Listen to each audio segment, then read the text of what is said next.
ways in which they can start business. So we're going to put you through this training for 6 months. You come out on the other side of it. We give you a toolkit, and in some cases, micro grants for you to go ahead and start your business. And this is for people between the age of 18 and 35 who've, not been able to get that. And so you make that connect, you get the training that you need, and then you get armed with all the resources that you need to start something and to be able to build a foundation that makes sense for you. It's under the KCB Foundation 2G program. You want to know more about that and how you can click in, log on to kcbgroup.com/foundation.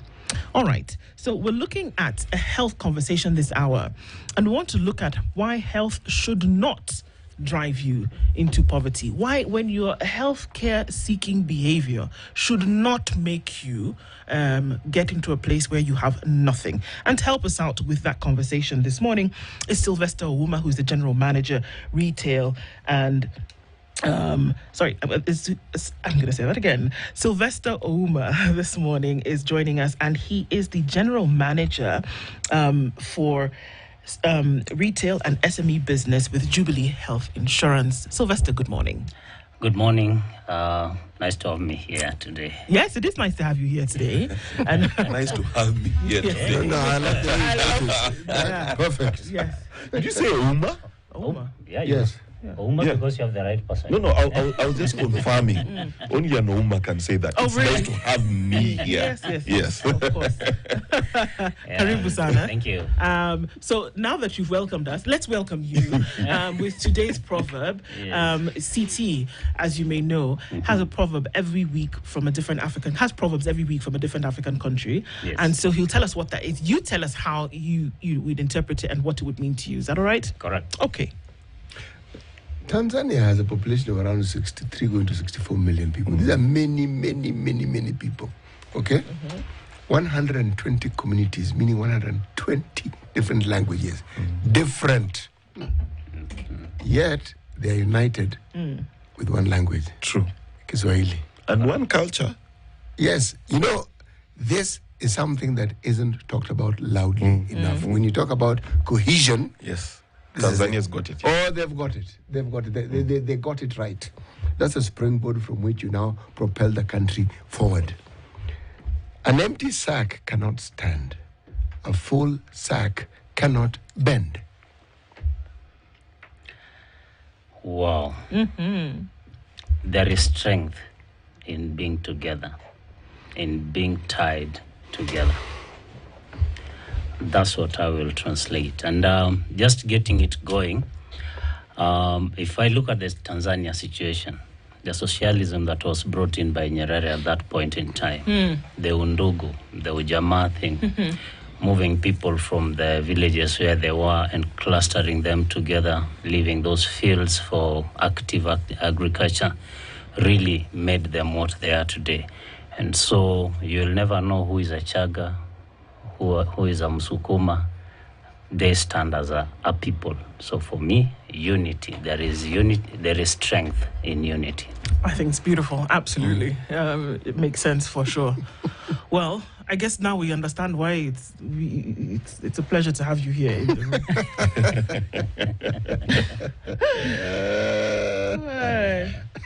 So, we're looking at why healthcare should not drive you into poverty. Correct. And here's why. So, if we say that why it shouldn't, let's look at that broadly, first of all, before we go into, some of the different things. Are we in a situation where currently it would appear as though healthcare is, number one, difficult to access, Correct. and proper healthcare difficult to access, and that it is not widespread, that the number of people in Kenya, for example, who require it is not reaching them in the manner and with the efficiency that it actually should? Is that where we are coming from? I would say that, yes, that's where we're coming from. If you look at the priorities that any government would have top of mind, each government would be speaking at any day about healthcare because of all the situations that we sit in as human beings or as people. Health is at the center of everything. You miss something on your health, you will not be productive. Now, why healthcare, or why healthcare should not drive you into poverty is a topic that we cannot run away from, because around us every day, if you notice the last 15 or so years, there has been a steady incline of those Harambes that take people to India. Yeah.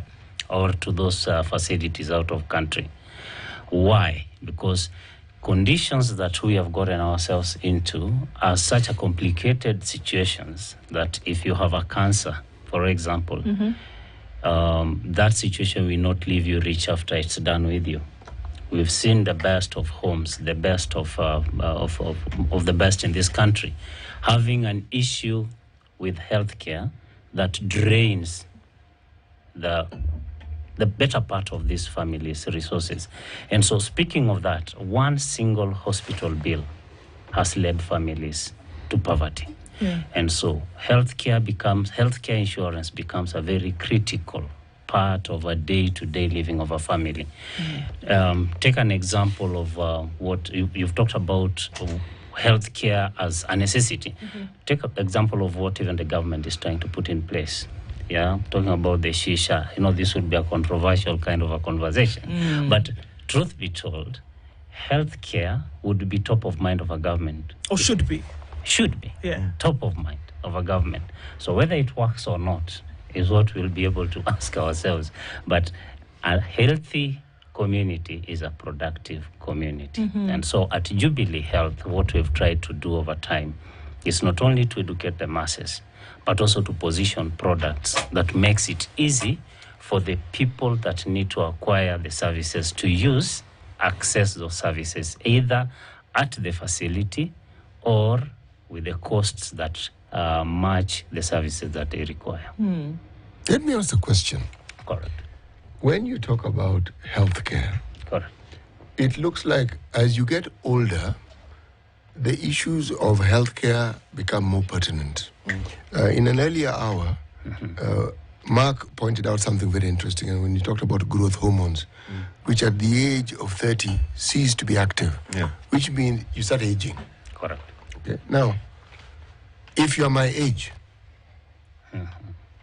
you are old. Okay? You're a gentleman. Well, yes. People like to say, all manner of The euphemisms. silver fox. Yes. But you are old. I don't know why it is this being old bothers people. You are old, and it is good to be old. However, it is very difficult for me to acquire new habits now. Correct. The population of people who are far from 60, who are half that age and even younger, the habits, the thinking that brings about the formation of habits that would bring about the situation you speak of need to start that much earlier. And since that population comprises 70% of our population, this is where now one gets the question. The industry that you are in, if we look at their penetration, it is not very encouraging. And yet, we do have the numbers. So, this conversation, I will understand it, I will agree, because the likelihood of having interacted with them and still interacting is high. What about those who haven't and who need to? Very interesting question, Dan.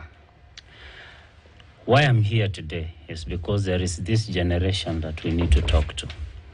And that's why Jubilee and even the regulator has been passing this message around health insurance continuously to the generation.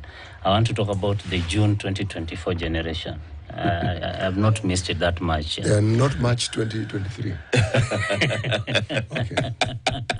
Yeah, I don't want just to mention names, but that population. Okay. So for us to reach this population, we have to be deliberate on what modes of communication we use. And part of that journey would be using the social media networks that we have, an opportunity like what we have today to sit with and talk to this population directly, so that we tell them, after that age of 30, any habit you create has a ripple effect downline in your years to come that is going to hurt you health-wise.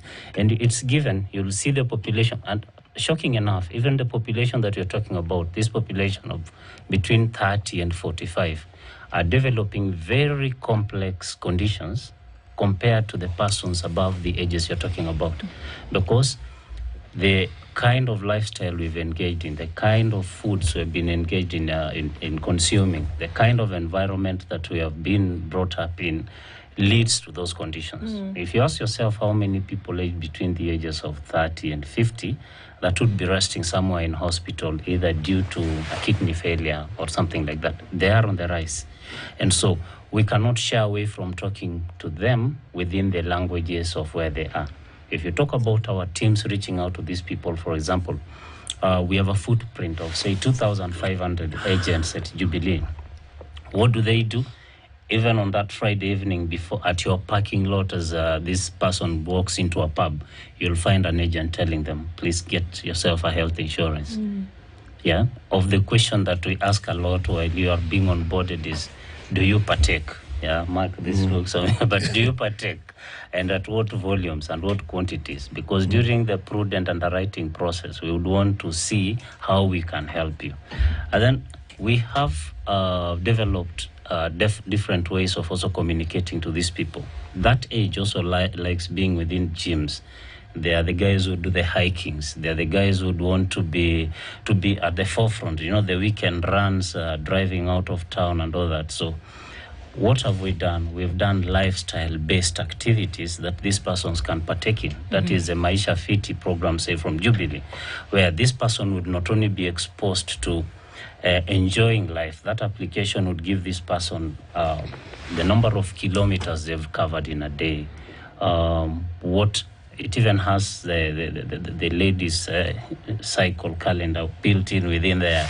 You have all these things that we position so that these people are able to interact with the issues of medical situations on a day-to-day basis. On the age above the age of 60, what have we positioned there? Jubilee gives a range of products from, say, someone who is as young as a month old to persons above the age of 80. So what does that give you? Even if you've messed earlier in your life, we can still have you covered. But what we say, you cannot survive about in this country and in your environment without a good health proposition around you. I have two questions for you. Question number one is that I have found in my experience that if someone has corporate insurance, you get a different kind of cover than when you have private insurance. Then question number two is that many Kenyans would love to have health insurance.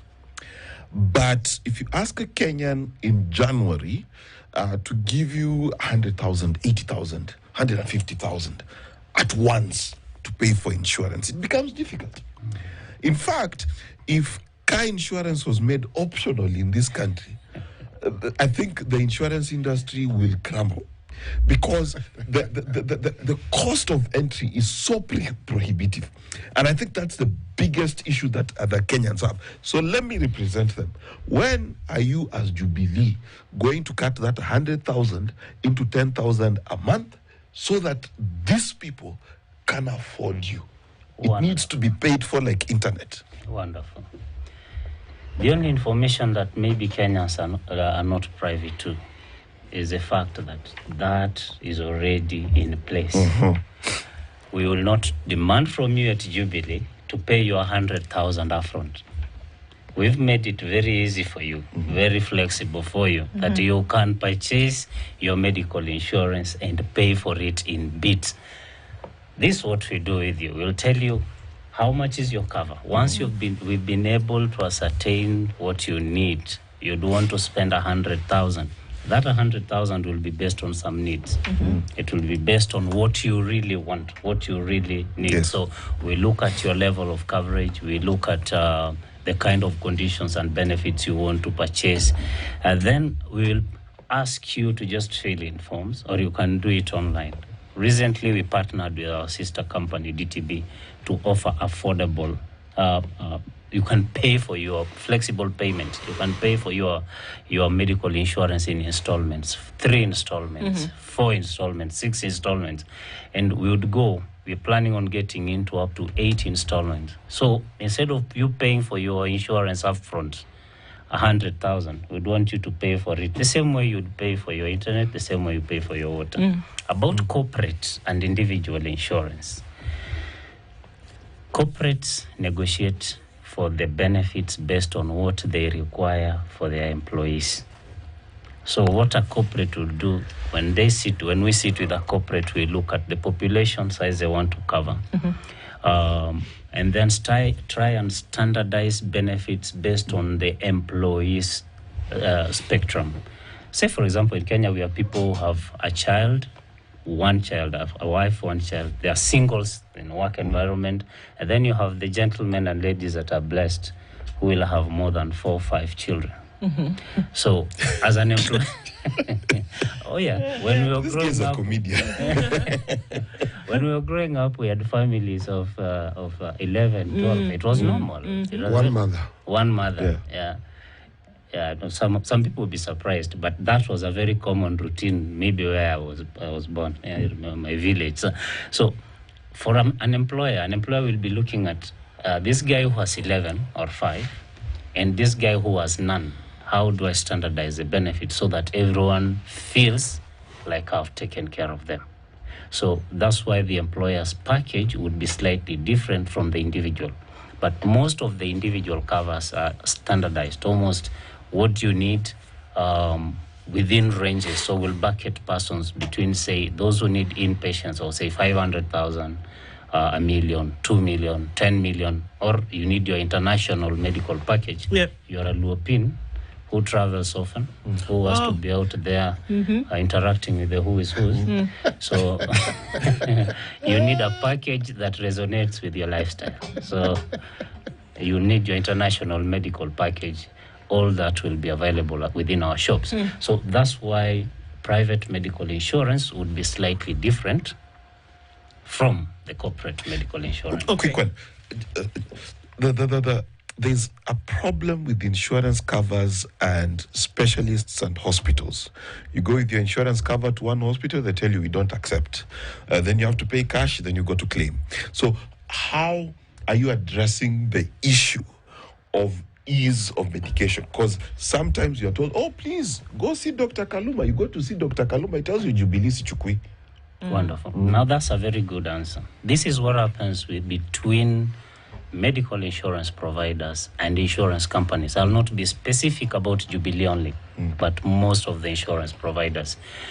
When you're a provider, you're a service. You give service on behalf of someone else.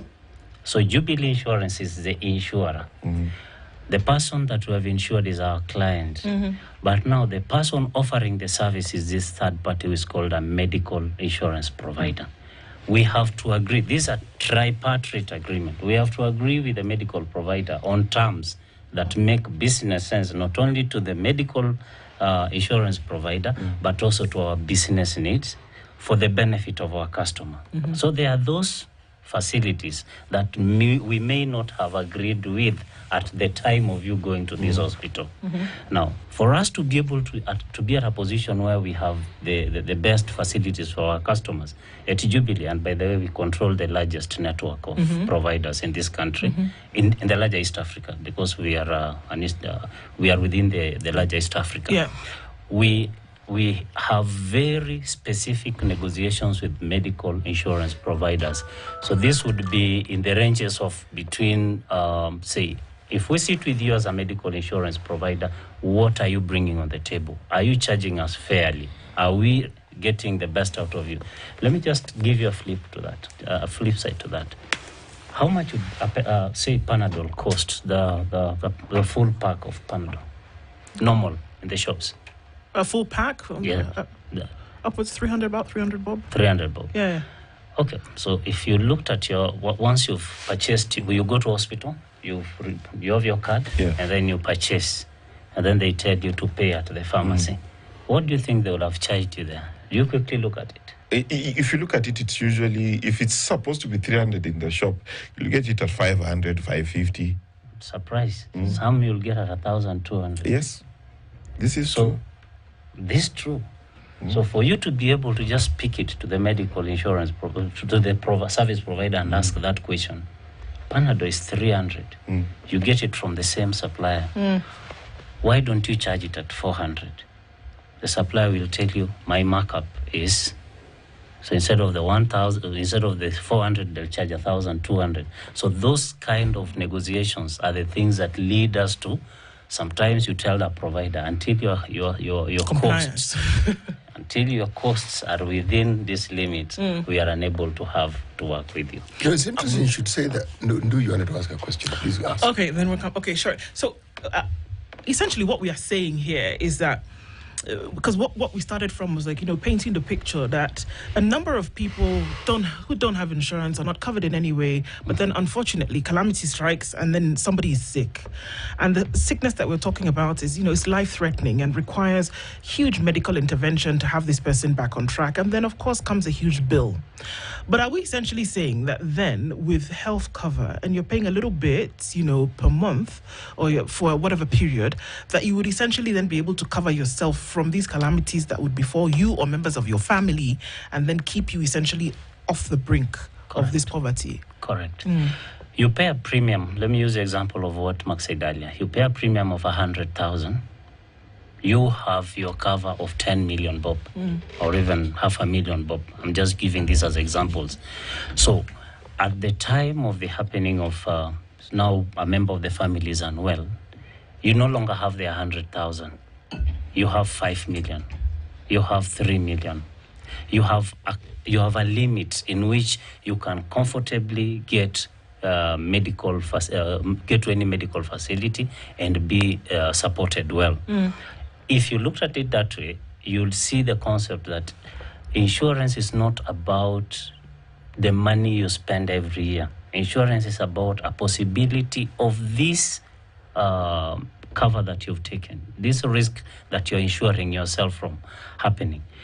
Of all the insurances, earlier I talked about motor insurance. Of all the insurances, health insurance is one of those insurances that are the most profound in terms of possibility of happening. The chances that you'll fall ill within a year, the chances that a member of the family will be taken ill are higher than you driving into a rock or something or hitting someone on the roads. So, and one case of health insurance, let me bring it closer. We've seen this happening around us a lot. We've seen this happening. Let me just pick a case that happened, I think, yesterday or the day before. It happened around a very popular person in this country, and is taking this kid to hospital. This person has adopted a kid and all that. Now it's gone to hospital with this kid, and he is asked, how are you paying?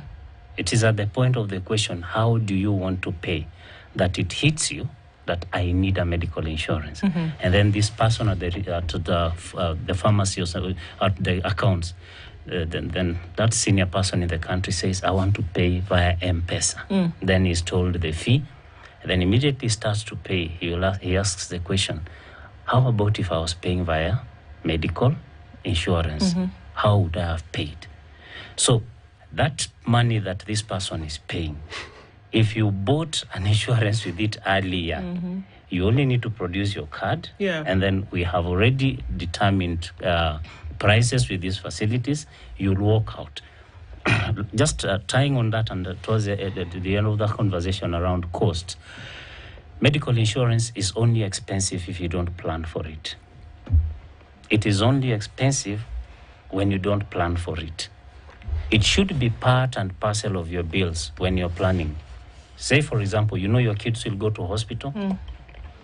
At the beginning of the year, or when you're planning for your costs during the month, you need to plan for your medical insurance. You need to have it as part and parcel of your costs, because your health is what will make you produce the wealth that you are driving with. And with as little as at Jubilee, with as little as 6,200 shillings, 6,200, That's a mzinga. What do you think? 6,200 is mzinga. You know, those of us who quit drinking, quit drinking when Muzinga, a mature 18-year-old Muzinga was not 6'5", you know, you start at 25. Okay, we are sorry. So at 6,200, yes. you'd get a cover of up to 250,000. Yeah. At 12,000, let me give you 12,900. You have a coverage of up to 500,000 for your family. Okay, so 12,500 per annum. Per annum. okay, and I think that's one thing that we should look into. Cici, I promise we're going to come back and look at your question. Let's take a break at this point. Sylvester Ouma, who is a general manager, retail and SME business at Jubilee Health Insurance, is our guest this hour, and we're saying, you know, there's no need to step onto the brink of poverty when you're trying to look towards making sure that your healthcare is taken care of. And so the cost is one of the things that prohibits a lot of folks from getting into it. So let's look at some of those options when we come back from this break. It's 27 minutes to 8 o'clock. We'll be back shortly after this. Are you ready to become the next biggest music star? Do you have what it takes to compete with the best of the best? Oh, yeah! And walk away with over 1 million Kenya shillings in grand prizes.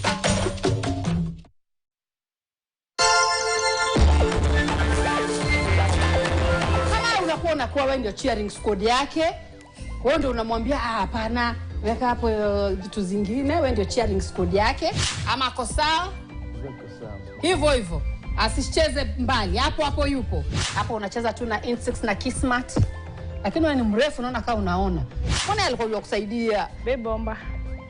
Bebe namba ombe Yo.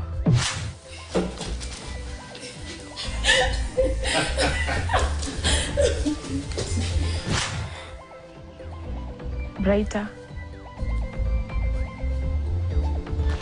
Yo.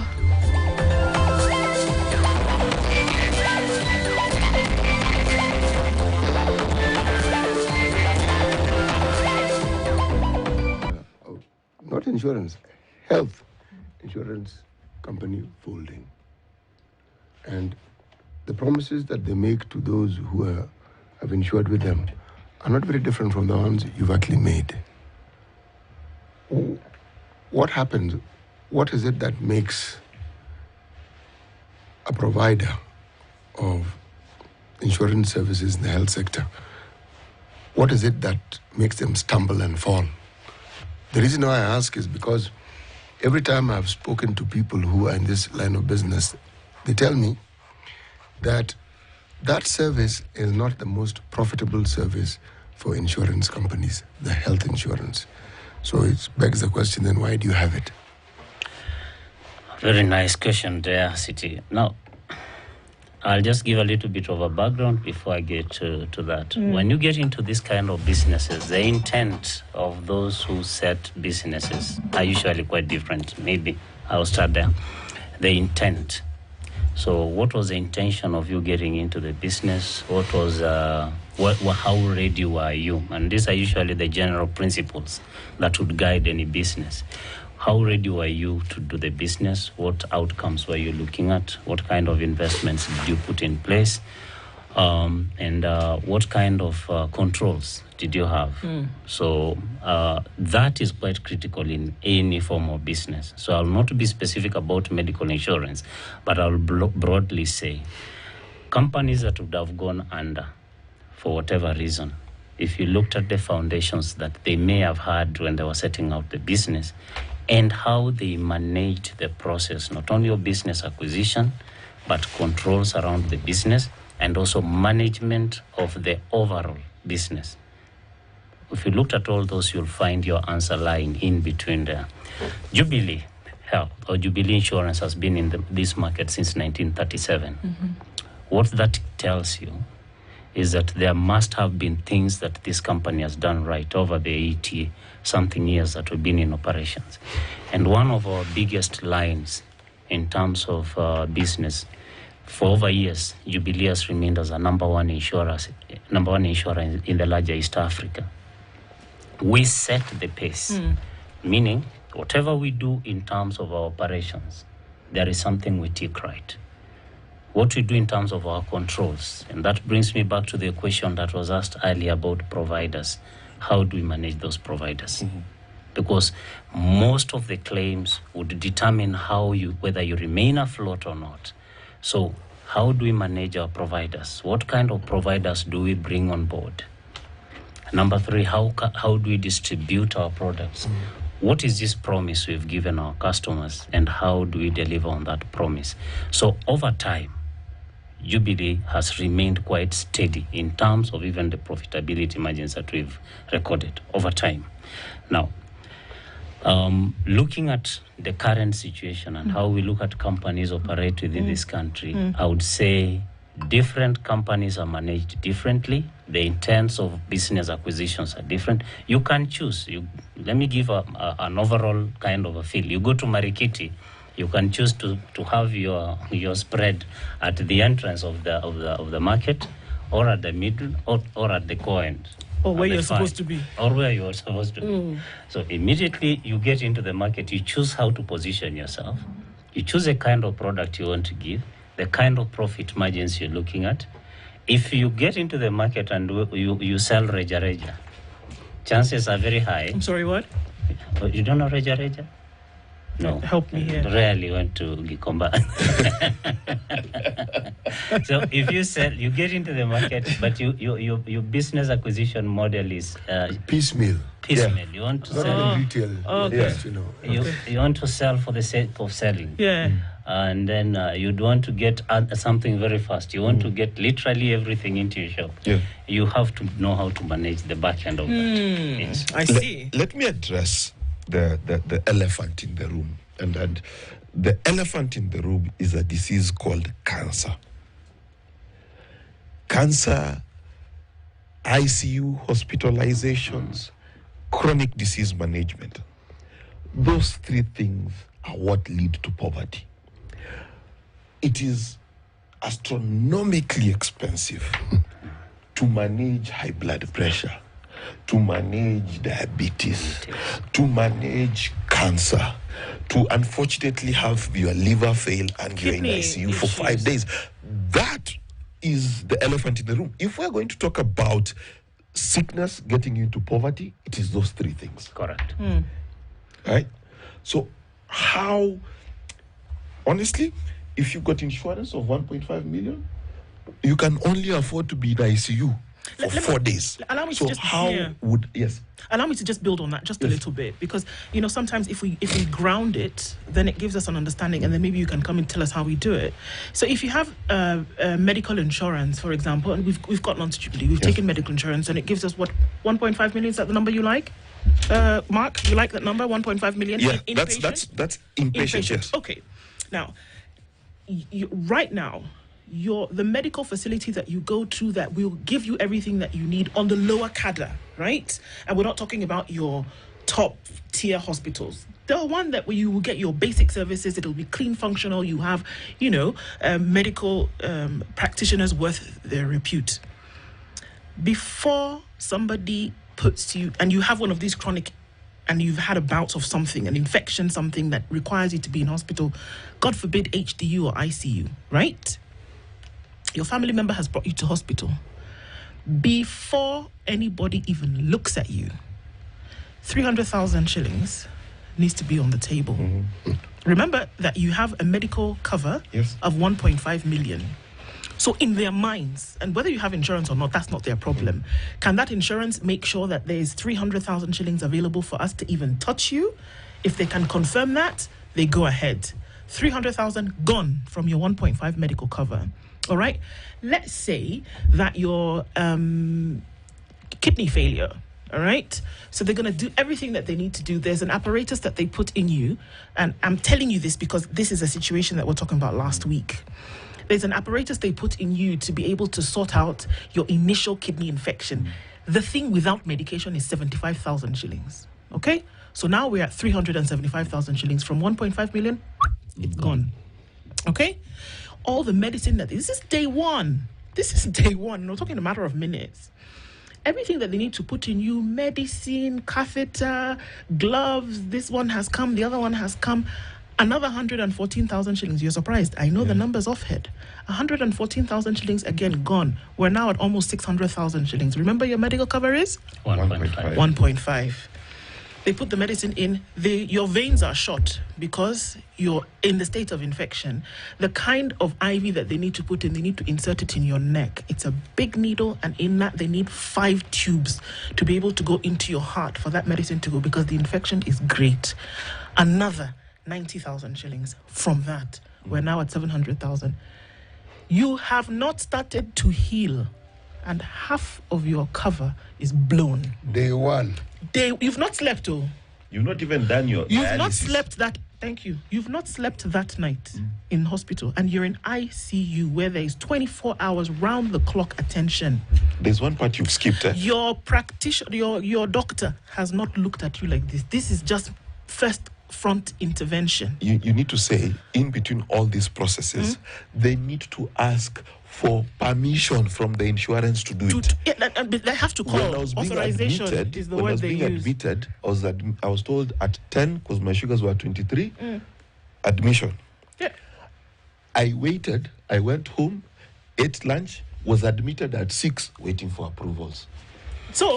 So we're still going. I want to paint the picture because it's true. This is the case, right? So they're trying to stabilize the infection, and they say, okay, let's see what and mind you, this is so interesting because before they can confirm that you have that money, people are very busy.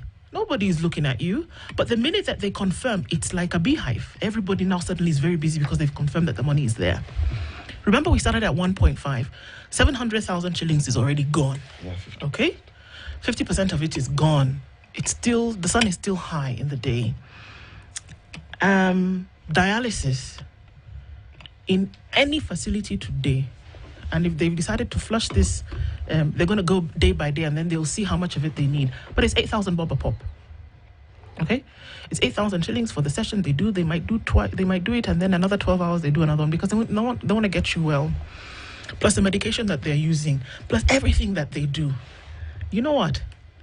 By day 3, your bill, apart from the 700,000 shillings that they have used, is 514,000 shillings, 1.2 million shillings. And you have one. This is 3 days. 3 days. And you're still in ICU. Then they move you to HDU. They continue squeezing it. Well, actually, they are simply charging you what they believe it costs to keep you alive. Yes. So Spot on, City. that is why, to keep you alive, exactly. That's what leads to poverty. So if you don't have that 1.5, and even if you did have the 1.5, you're not 3 days in hospital for critical care. You're at least 7 days in hospital for critical care. So it's not your malaria. It could be the consequences or effects of prolonged malaria that keep you in critical care. But it is these big ticket item diseases that are driving people into poverty. Because somebody needs to rally around, get the money if you don't have it. Because in order to keep somebody alive, that's what they need to do. How then do we say that the person who doesn't have 50,000 shillings is going to be able to put their person in hospital who requires at least 2 million shillings to come out of hospital, to be alive? How? It's very interesting that you know even the numbers of head. Yes, so my brother. And for that cover of 1.5 million, do you know how much the insurance company received as premium? Maybe 37,000 Kenya shillings. Okay. So let's bring it home. That's what. That's a false comparison because the financial model of an insurance company and the reason it works is out of your 10,000 customers, not 1,000 of them require HDU and ICU. No, so but the money is there. No, but Mark, Yes. it is not false. It's not. You know why it isn't false? The actuaries crank these numbers. Yes. And when they come up with this, you are part of this big population. That's exactly what I'm saying. We are agreeing. It's called pooling. Yes. Yes. So, Uma is right. What you pay is 37. Yeah, what you pay is 37. Yes. Into a pool. Which they have calculated. Yes. But you're paying 37 and getting service for 1.5 million. Yeah. That is just a simple fact. Yeah. Yes. So look at it this way. someone did not pay their 37,000. Okay. You're better off. I don't know. You correct my English. The better evil here. What is better? Paying your 37 now and just surviving in case Something you happens. get to a point where you need the 1.5, or just stop. Or sorry, you want to say? No, just continue. I'm still going to say what I'm going to say. I will not lose the trend of thought that I have in my head. Yeah. Yes. So we do understand the nitty-gritties that come with those complex situations in hospital. And that's why on a daily basis, for us to get the 10,000 number that Mark is talking about, we have to come out and say it. Buy yourself a healthcare insurance early enough before that risk crystallizes. Okay. The service is not difficult to understand. The benefit is not difficult to understand. However, you are explaining it well, but you are the top tier of people who explain these things. There are some people you employ who explain this thing somewhere lower down the totem pole. It is not their fault that they sell the way they are trained. It is the way they are trained, and it's also the push and the pressure they are under to sell. Now, this communication that you've just put across here will not get you very many sales. Telling someone to buy something in the event. We buy insurance covers for our cars because we must. And if you don't have it, the police will stop you. Believe me, you rarely have an accident. But a day may come when you will. What is the conversation and the communication that you need to give so that the 37,000 shillings makes sense beyond preparing for that eventuality? Because most people, by their thinking, their culturalization, they'll think, what are the chances it'll happen? And so what when it happens?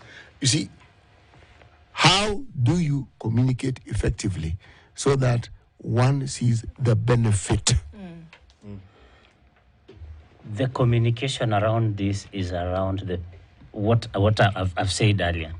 Let's take a case of a minor surgery. Every day you'll come across a surgery. Towards the end of the year, you'd see a lot of posts around minor surgeries being done and all that.